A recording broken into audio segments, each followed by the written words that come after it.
Hey students, Mr. Lopez here. I'm just going to be doing a little video for you guys to kind of shed light on some of the tools for our tool ID that you guys are going to be doing while you guys have a sub. So hopefully this video will do justice, because I figured that just having the regular words on there kind of does paint a picture in terms of what these tools are, but what exactly they do, I'd like to kind of shed a little bit of light on that kind of stuff. Anyways, we'll hop right in, and this video should hopefully help you out with filling out these tool identification activity that you have, and also understand what these tools are for your woodshop unit. So here we go. Let's go and get started. So the first thing we want to know about our woodshop unit, people, is that there's many different types of woods. All right. Now, if you ever notice, right, there's some expensive wood and some really cheap quality wood and whatnot. So, whatever you get your wood, it might be really expensive or really cheap, depending on the quality. So what exactly determines the quality of your wood?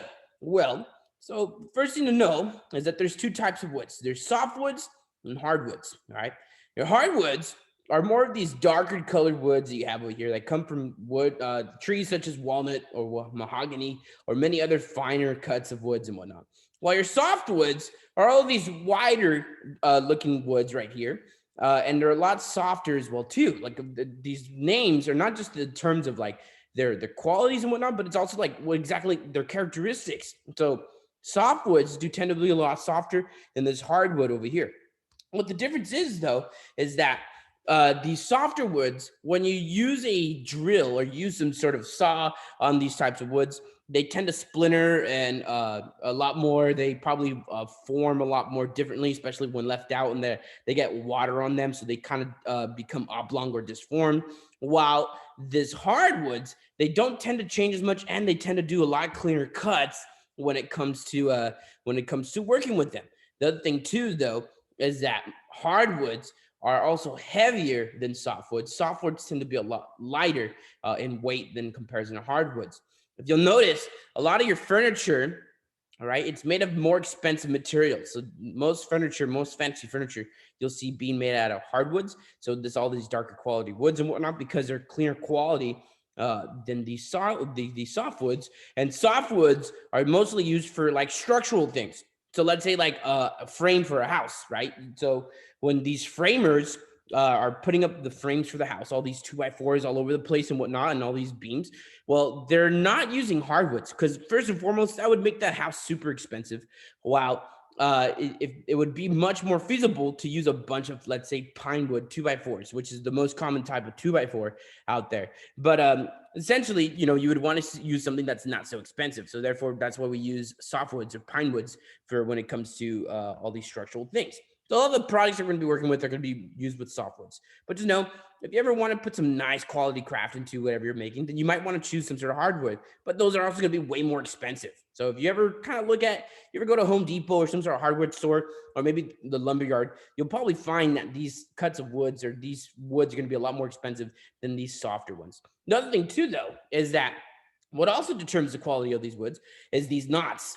So you see right here, these little guys, have you ever seen them before? You see these little circular formations on a piece of wood, like a plywood and whatnot. Well, those are called knots. These knots essentially are where branches used to be on these pieces of wood.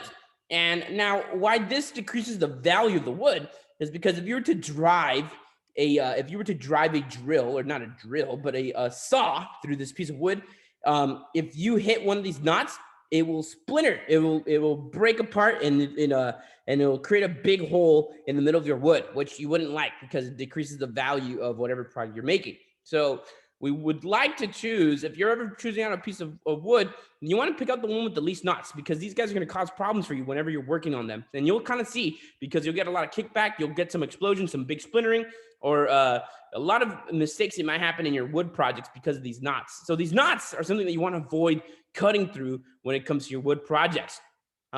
So when it comes to these hardwoods, these knots will be a lot less prominent, and they're a lot easier to work with. While if you have a knot in one of these softer woods, it's going to ruin your piece of wood and whatnot. It's just going to be a big hole down the middle of your stuff. So there's another type of wood, however, which is even cheaper than softwoods, and that's all these manufactured goods. So these are woods, I should say. This is also called composite wood. So composite wood is this is pretty much a whole bunch of the leftovers of these woods right? And we glue them back together to create a new form of wood. So like plywood. Plywood is just a bunch of sheets of a bunch of different woods or softwoods that are glued together to create one whole new piece of wood. So they tend to have a lot less knots than these types of other whole types of woods. There's also fiberboard. Fiberboard is kind of like a bunch of wood shreds that are all glued together. These are like what your desks are made of. So if you look down at your desk right now, you would think it's made out of one whole piece of wood, like a pine wood or walnut or maple or something like that. But really, it's a bunch of fiber wood or a bunch of chipboard as well too. This is a bunch of wood shavings, if you will, that it's all glued together, and then they kind of just paint over it to make it look like it's an actual piece of wood and whatnot. So these are definitely way cheaper, but in terms of working with them, it doesn't come out as clean quality as these other pieces of wood, such as softwoods and hardwoods, whenever it comes to making woodworking pieces. Although this is a very feasible piece of wood that you can use for any kind of wood project, especially when it comes to like planes. When you have a big wood plane, if you're setting up walls and all that stuff, then you probably want to use one of these guys over here because they're going to be a lot cheaper. There's just a bunch of our leftover wood that's just glued back together because we're trying to use as much as we can. Now, there are two types of cuts. If we look over here, this bottom right corner, there's two types of main cuts of wood that we have to know. So whenever we're cutting wood using a saw, there's going to be two terms I'm going to be using. Number one, I'm going to be saying a rip cut and a cross cut. So what the difference between those two are is, see these little lines right here on the wood? Those are what we call grains. These are your wood grains. So the wood grains as it's going across this way right here, whenever we're making a cut with a saw that goes with the grain, this is called a rip cut. Now, whenever I say that you have to do a cross cut, that's going against the grain. So you can see all the grains, how they go out this way. You can see all the tiny little grains and whatnot. So when you're going across the grain, that's called a cross cut. Now, these two are important because they're going to be different tools used for different methods or different scenarios, such as whenever you have to do a rip cut or a cross cut. So let's go ahead and dive right into some of those tools that we'll be dealing with in our woodshop unit. Here we go. All right. So first and foremost, in terms of safety, you can't cut a piece of wood without securing it down. You have to, because if not, then your pieces of wood is going to be launching everywhere all over the shop. Your cut's not going to come out as clean. Maybe you want to do a nice straight line, and the next thing you know, it comes out really crooked and whatnot. And all of that could have been avoided, right? Or sometimes, of course, your wood will bounce up and down a lot. It's gonna be vibrating, and pretty much your project doesn't come out as clean. But it could all be avoided if you just secured down your project. Now, there's different types of clamps or different types of tools that we secure down lower pieces of wood that we use in the shop. The main one we're gonna be using is called a bar clamp. So this good old bar clamp is one of the simplest forms of a wood clamp that we would use. It's mostly used for temporary uses. So that means if you're just trying to do a quick cut, you want to secure down your piece of wood on a table and then do a cut across, then you would just use a bar clamp to secure it down really quickly. A spring clamp is even more temporary than that. All right, this is called spring clamp because it's got springs on it, and it's a lot easier. All you do is you got to grip down, it opens up, and then it clamps down on whatever piece of wood. But it's not as secure as a bar clamp. Although a bar clamp, is not as easy to use as a spring clamp, the bar clamp is going to be a lot more secure when it comes to securing down that piece of wood. Now, when it comes to gluing projects, so let's say you wanted to glue two pieces of wood together, or maybe several pieces of wood together, then you wouldn't want to use a bar clamp because a bar clamp can move, and it's it's meant for a more temporary use. But we want to use something more permanent that's going to stay stable and nice and flush for a long time, or nice and square. Then when you want to use a hand screw clamp, so this hand screw clamp, we would want to use this whenever we're gluing something. We need to keep it that way. We need to keep it clamped down for over 24 hours. The hand screw clamps are also coincidentally called Jorgensen clamps as well too. That's because a lot of these tools are, they're most people call them by the brand that made them famous. So Jorgensen would be another name that most people call the hand screw clamp. And then the last type of clamp that we would use is even more secure than all the rest of them, and that's our wood vise. You remember these things, the things that all the freshmen and sophomores mess around inside the wood shop or inside our shop? That's this bad boy right over here. So this is finally, we're about to get to the unit where we actually use these things rather than playing around with them. So these guys are going to be your ultimate clamps you're going to be using in the shop, but unfortunately you can only clamp things down horizontally, and you can't really clamp things down on the table and whatnot to do a nice clean cut, it has to be set up vertically. So in that case, the bar clamp will come in handy when it comes to those. But we're gonna make sure that before making a cut, we always have to secure down our piece of wood. So therefore, we always have to use a clamp when doing so. I'll be demonstrating that, or maybe I've already demonstrated that to you guys on Monday, since you guys will be watching this on Tuesday. So here we go. So the other thing too, people, of course, we just got done with our measurement unit. So I could not stress enough how nice and straight and how nice and square and how perfect down to the 16th of an inch your products have to be. All right. So there's a couple of important tools when it comes to measuring. Number one is our tape measure. All right. So a tape measure is our most common type of a measuring tool that we use in the industry. It's going to be your handy dandy right hand tool that you'll always use if you go into industry. And of course, you have to know how to measure down to the 16th of an inch and know your fractions if you're going to be using these things. And so it comes up a lot in the industry. So make sure you get familiar with the measuring tape, especially if you know you're going to industry. The other thing too, of course, is that you can use this guy for squaring. As I showed you, you can measure the diagonals of a project or like a frame, and you can determine if something's square. But let's say you don't have time to go ahead and measure the ends from end to end on that thing. Well, that's why we've also invented squares. Now, the squares, they don't look like squares. They look like a triangle. They're like, Miss Lopez, this right here is called this is not a square, it's a triangle. Well, this one's particularly in the upper right corner is called a speed square. So speed square is a quick square that you can use to kind of, just check the flushness and the squareness of a project. Usually it's something that's not too big, like a small project of some sort, like you're building a table. Now, there's also this square right here at the bottom left corner. It's called a framing square. Framing squares, if you're using it for more larger wood panels or larger projects and whatnot, mostly wood framers and whatnot. So if you're a framer, meaning those are construction workers that put up the frames of a house and whatnot, they'd be using framing squares more often. More often than not, they actually use tape measures as well too, because framing squares can be pretty heavy. But framing squares is a great method to check for squareness on your products as well too. Now, let's say you not only need to find out the squareness of it, but you also want to like angle it out and whatnot, or you're using a combination of a measuring tape and a square at the same time. And that's when we use a combination square right here in the bottom corner. So it's kind of like the best of both worlds between a measuring tape, a speed square, and a framing square.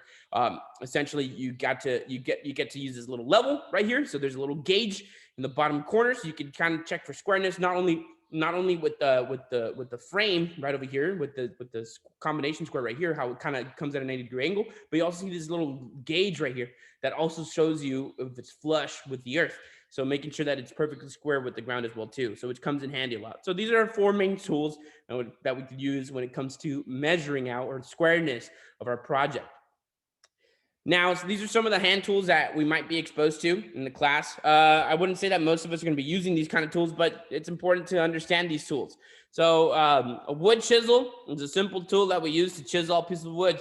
Now, when it comes to softwoods or hardwoods, wood chisel is going to be used a lot better with the hardwood. All right. If you ever see people carve out these nice sculptures and whatnot, if you notice, they don't use a softwood of any sort. They use some sort of hardwood. Hardwoods will work a lot better using a chisel. So if you ever wanted to chisel out some sort of project, you might want to pick something like a hardwood.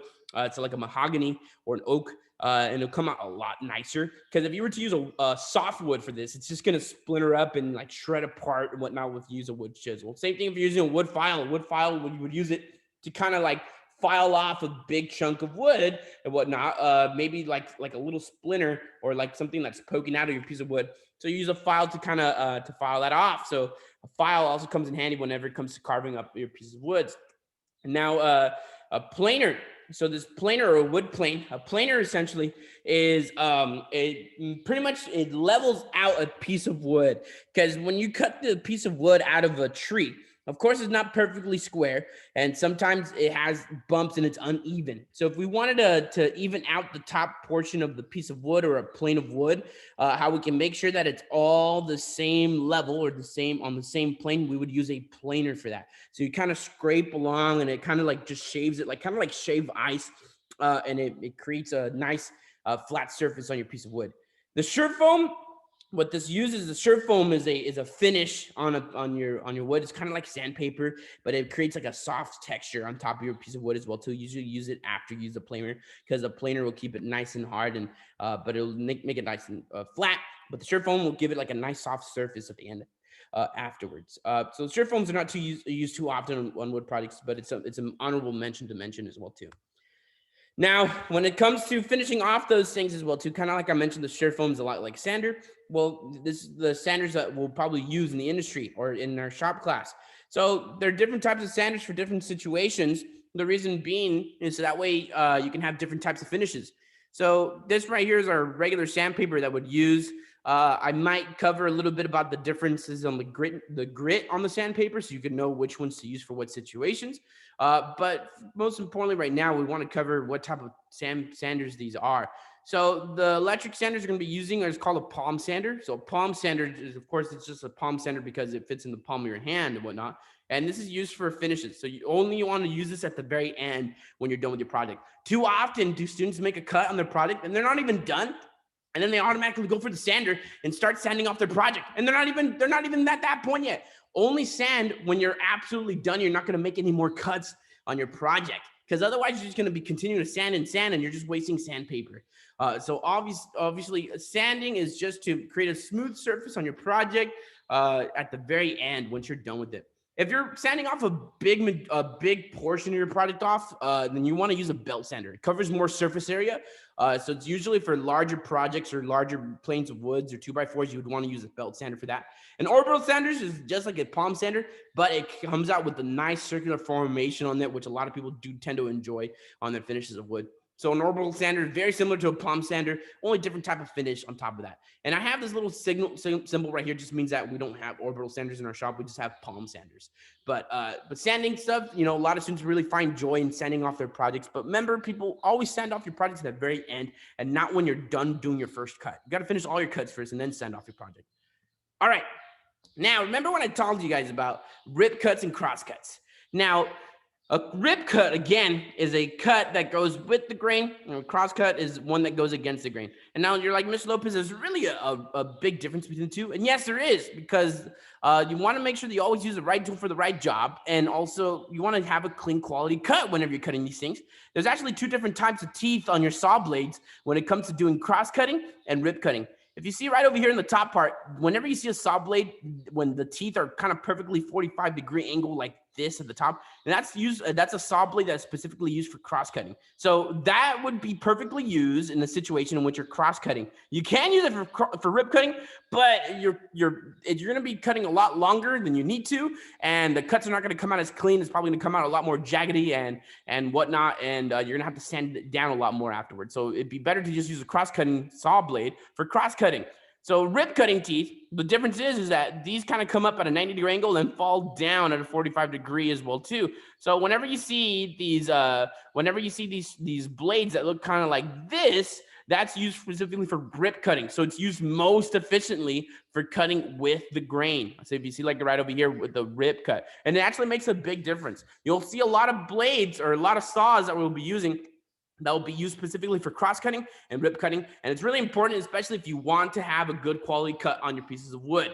So to kind of go across some of them with our hand tools. So we're going to be using power tools and hand tools in our shop. And there's a lot of saws to know about. And there's more saws than this, but these are just the basic ones I wanted to get you guys exposed to.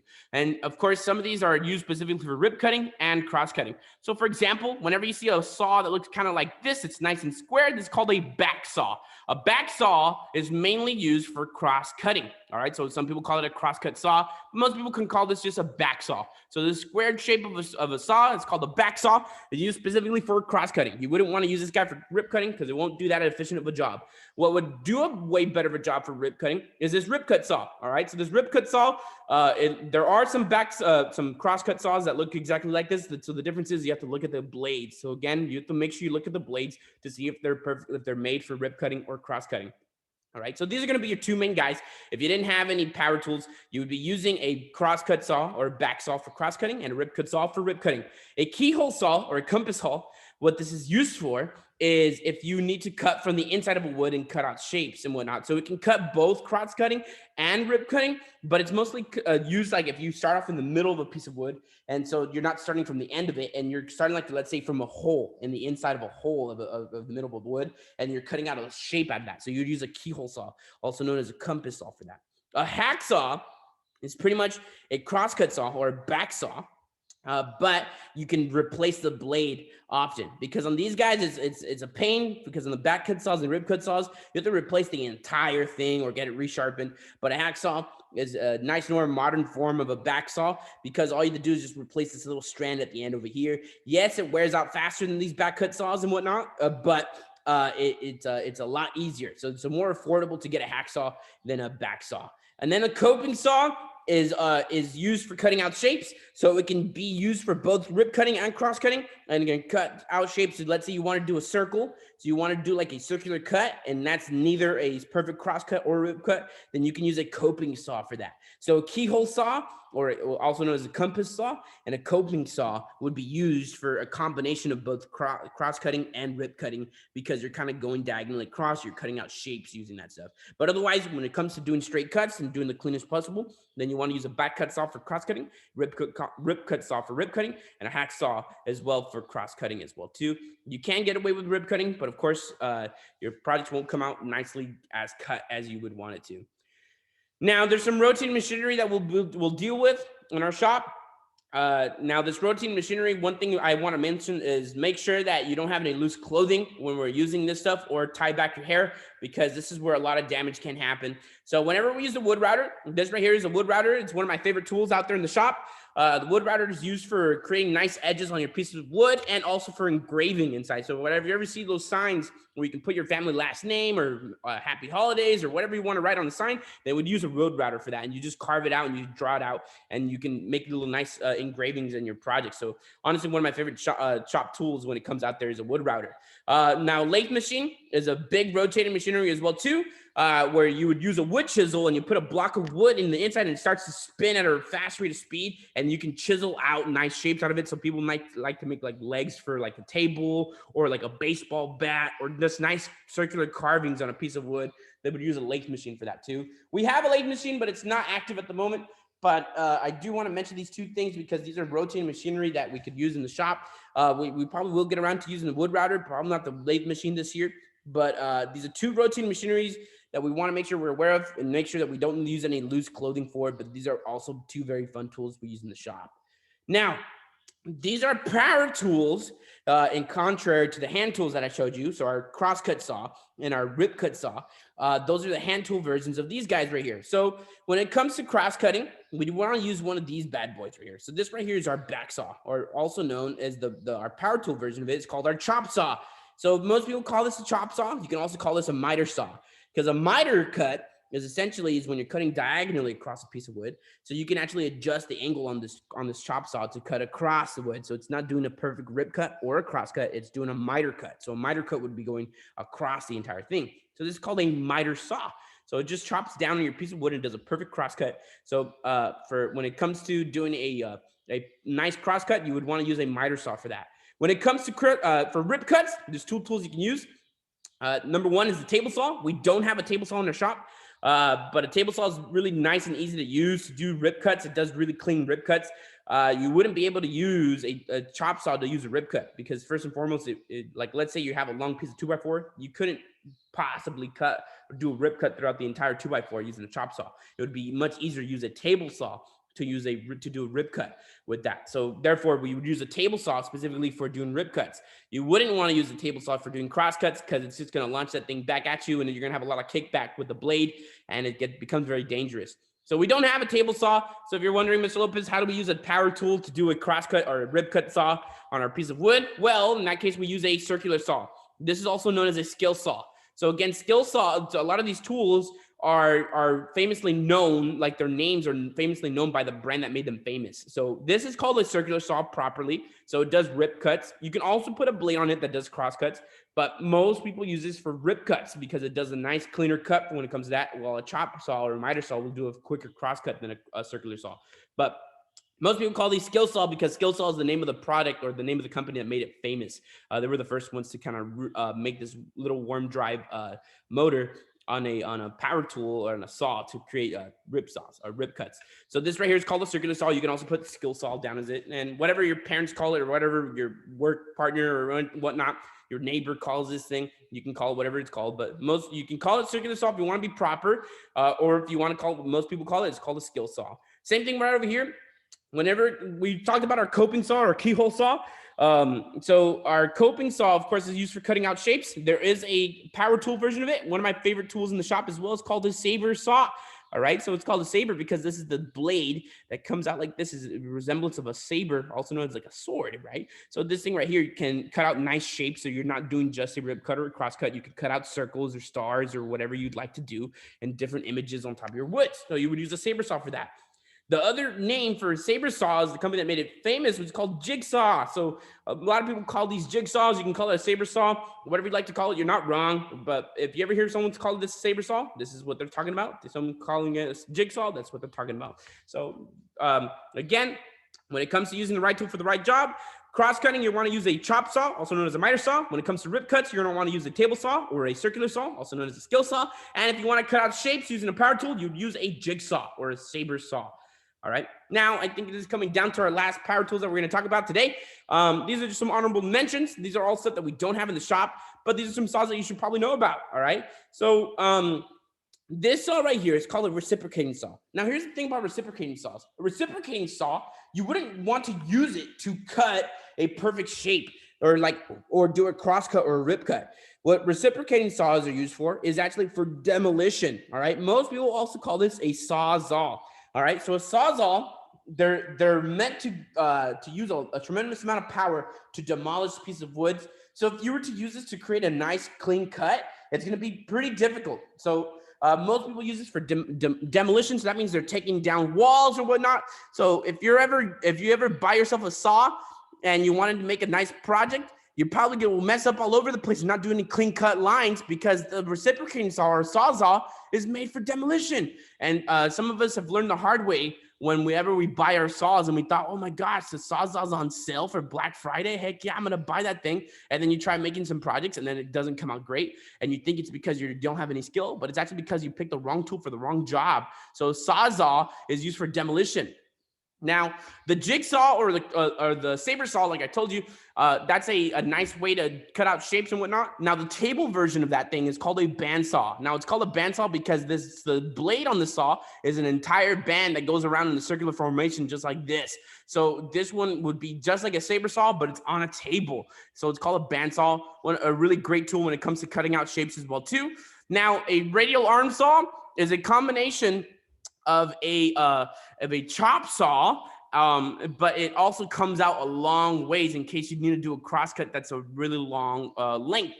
So really long length, because a chop saw or a miter saw would really only be able to cut about 5 to 10 inches of a piece of wood. So if you have a longer plane to do a cross cut on, then you would use a radial arm saw. The nice thing about radial arm saws is that they'll be able to do other cuts of wood, such as dado cuts, rabbet cuts, and groove cuts, which we'll learn about later on. But anyways, people, that concludes our tool identification. Hopefully you were able to watch the entire video and get through the entire things and explain what each of these tools are for. It's really important, especially if you take a lot of pride in doing, being a good craftsman in terms of your wood projects. So I'm going to leave it at that, people. Let's go ahead and have a great time. I hope you have a good time with our substitute, and make sure to turn in this assignment by the end of the period. Good luck, everybody, and I'll see you guys on Wednesday.